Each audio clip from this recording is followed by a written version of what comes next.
बाबा नारायण दास राजकीय कला महाविद्यालय के प्रथम वर्ष के हिंदी साहित्य के सभी विद्यार्थियों का आज की इस कक्षा में बहुत बहुत स्वागत और अभिनंदन करती हूँ। प्रिय विद्यार्थियों, जैसा कि आपको पता है कि आपके पाठ्यक्रम में आदिकाल और भक्तिकाल दोनों काल जो है वो संकलित हैं। और जहाँ तक हम बात कर रहे थे, कल हमने एक विहंगावलोकन किया था हिंदी साहित्य के इतिहास का, लेकिन आज मैं आपको जो है पूरे तौर तरीकों के साथ में जो जो चीज़ें आपके पाठ्यक्रम में हैं उन पर चर्चा करना चाहती हूँ। तो सबसे पहले हम लेंगे हिंदी साहित्य का जो इतिहास हम पढ़ रहे हैं, उसमें काल विभाजन और नामकरण की बात करेंगे। तो उसका आज भाग 1 लेकर के मैं आपके समक्ष उपस्थित हुई हूँ। अब आपको बखूबी पता है कि इतिहास और साहित्य जो है वो एक निरंतर प्रक्रिया है जो निरंतर घटित होती रहती है, जो अतीत काल में भी था, वर्तमान में भी और भविष्य तक चलता रहेगा। तो एक इस टोटलिटी में, एक संपूर्णता में जो समय है, काल चक्र है, वो चलता चला जा रहा है और उसी दौरान साहित्य की संरचना भी हो रही है। और तो हम जब इसके इतिहास की बात करते हैं तो हमें ये देखना होगा कि इतिहास को हम किस तरह से उसका अध्ययन करेंगे, यानी काल विभाजन की आवश्यकता ही क्यों पड़ती है।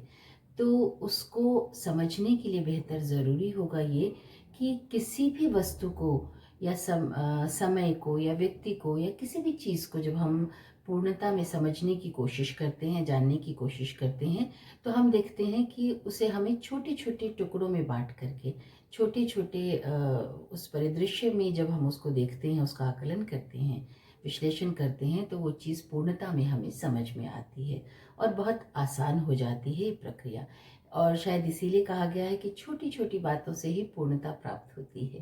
तो इस सूक्ति वाक्य के प्रकाश में भी अगर हम देखते हैं कि हिंदी साहित्य के इतिहास को अगर हम उठा के देखें तो पूर्णतः जानना और समझना हम उसे चाहते हैं, तो उसे जानने और समझने के लिए इसे काल विभाजित करना ज़्यादा सटीक प्रक्रिया होगी। और इसीलिए सफल प्रक्रिया का जो है उसे स्वीकार किया बहुत सारे आलोचकों ने। आचार्य रामचंद्र शुक्ल ने इस काल विभाजन को अनिवार्य मानते हुए लिखा था कि उनका कहना था कि शिक्षित जनता की जिन जिन प्रवृत्तियों के अनुसार हमारे साहित्य के स्वरूप में जो जो परिवर्तन होते आए हैं, जिन जिन प्रभावों की प्रेरणा से काव्यधारा की भिन्न भिन्न शाखाएं फूटती चली जा रही हैं, उन सबके सम्यक निरूपण और उनकी दृष्टि से किए हुए सुसंगत काल विभाग के बिना साहित्य इतिहास का सच्चा अध्ययन जो है वो कठिन दिखाई पड़ता है।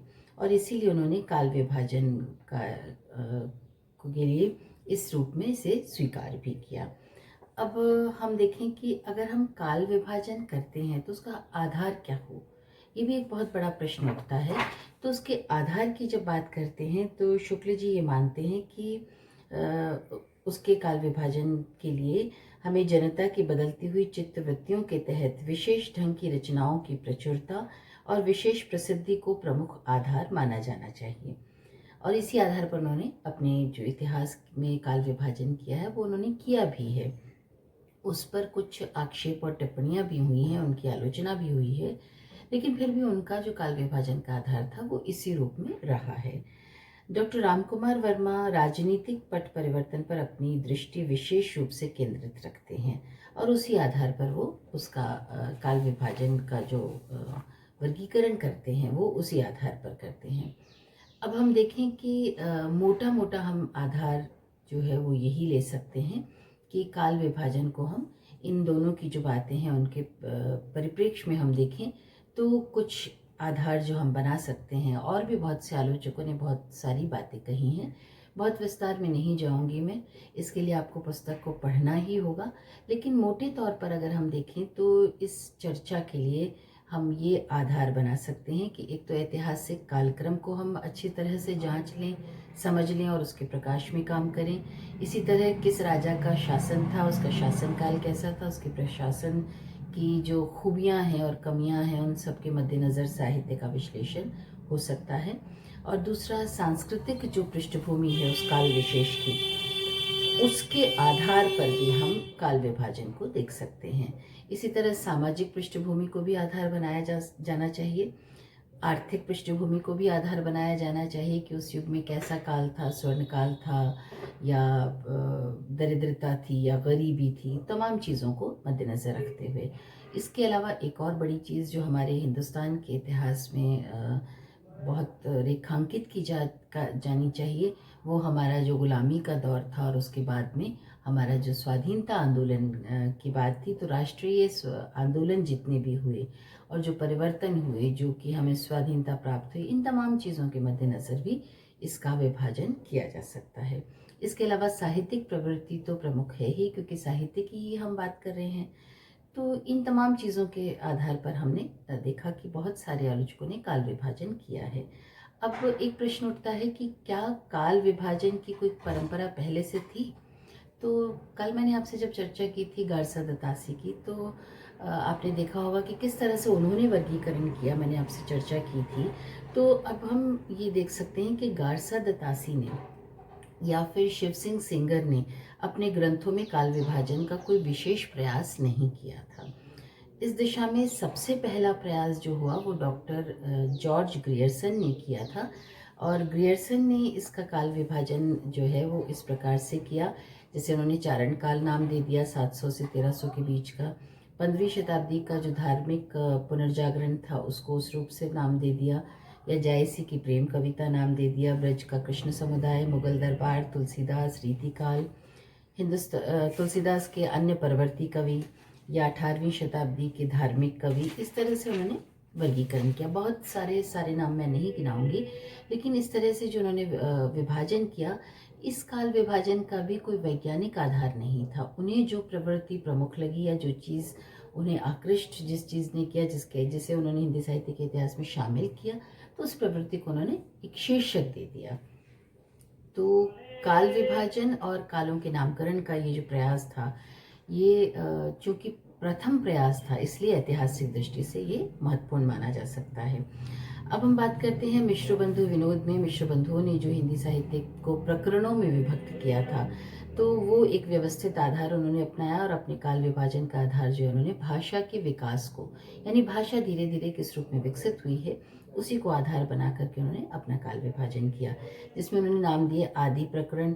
अब हिंदी की उत्पत्ति ले ली या हिंदी का काव्य लक्षण ले लिया, पूर्व प्रारंभिक हिंदी, उत्तर माध्यमिक हिंदी, या गोस्वामी तुलसीदास और तुलसीदास जी की हिंदी, प्रौढ़ माध्यमिक हिंदी, इस तरह से उन्होंने वर्गीकरण किया। अब आदि प्रकरण के बाद पूर्वालंकृत प्रकरण या उत्तरालंकृत प्रकरण, इस तरह से उन्होंने विभेद करते हुए 3 मोटे मोटे वर्गीकरण किए। तो ये वर्गीकरण भी जो है बहुत ज़्यादा स्वीकृत नहीं हुए, और शुक्ल जी ने इस विषय में कहा कि सारे रचनाकाल को केवल आदि, मध्य और उत्तर के खंडों में हम विभक्त कर दें आँख मूंद करके, तो ये भी शायद ठीक नहीं होगा। और इस किस खंड के भीतर क्या आता है ये देखना भी ज़रूरी हो जाता है, और साथ ही किसी वृत्त संग्रह को इतिहास हम नहीं बना सकते इस आधार पर वर्गीकरण करके। बहरहाल इसे भी खारिज कर दिया गया। तो रामचंद्र शुक्ल ने हिंदी साहित्य के 900 वर्षों के इतिहास को जब विभाजित किया, तो उन्होंने मोटे मोटे 4 कालों में विभक्त किया। वही हम हमेशा से पढ़ते आ रहे हैं, और थोड़ा सा नामकरण को लेकर के एक विवाद है। बाकी उनका जो पूर्वापर सीमा है, काल सीमा है, वो उसी रूप में स्वीकृत की गई है। उन्होंने नाम दिया, आप सबको बहुत अच्छे से याद है, आदिकाल, या जिसे उन्होंने वीरगाथा काल कहा है, वो संवत 1050 से 1375। उसके बाद आता है पूर्व मध्यकाल। उन्होंने पूर्व मध्यकाल नाम दिया, जिसके 2 पार्ट्स कर दिए उन्होंने, 2 वर्गों में विभाजित किया, जिसे भक्ति काल संवत 1375 से 1700, और रीतिकाल नाम दिया उत्तर मध्यकाल को, जो कि 1700 से 1900 के बीच में है, और आधुनिक काल जो 1900 से आज तक का गद्य काल भी जिसे कहा है। तो शुक्ल जी का विभाजन बहुत सटीक था, और इसीलिए वो अब तक भी चला आ रहा है।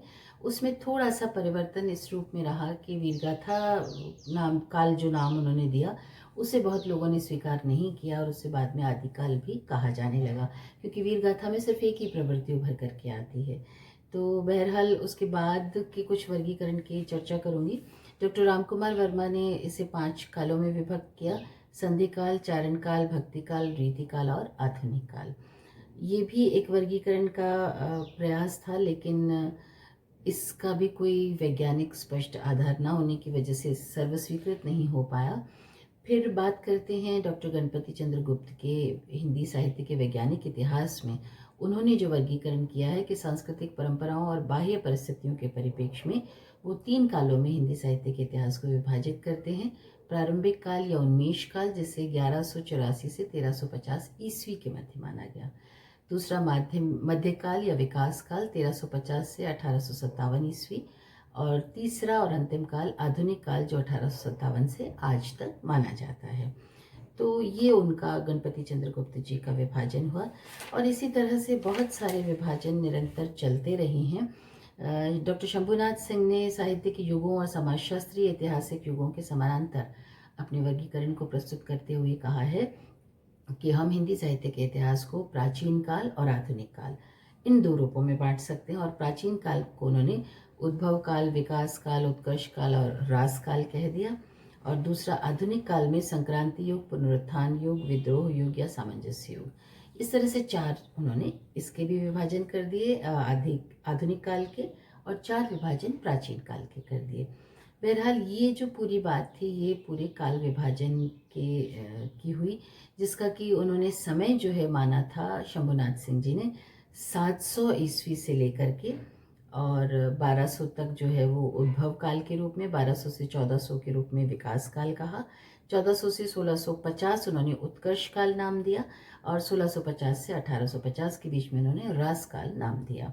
ऐसे ही आधुनिक काल में 1850 से 1900, 1900 से 1920 जो है पुनरुत्थान युग, 1920 से 1950 को विद्रोह युग कह दिया और 1950 से अब तक को सामंजस्य युग का नाम दे दिया। तो ये तमाम जो वर्गीकरण है उनके इस रूप में हमारे सामने आते हैं।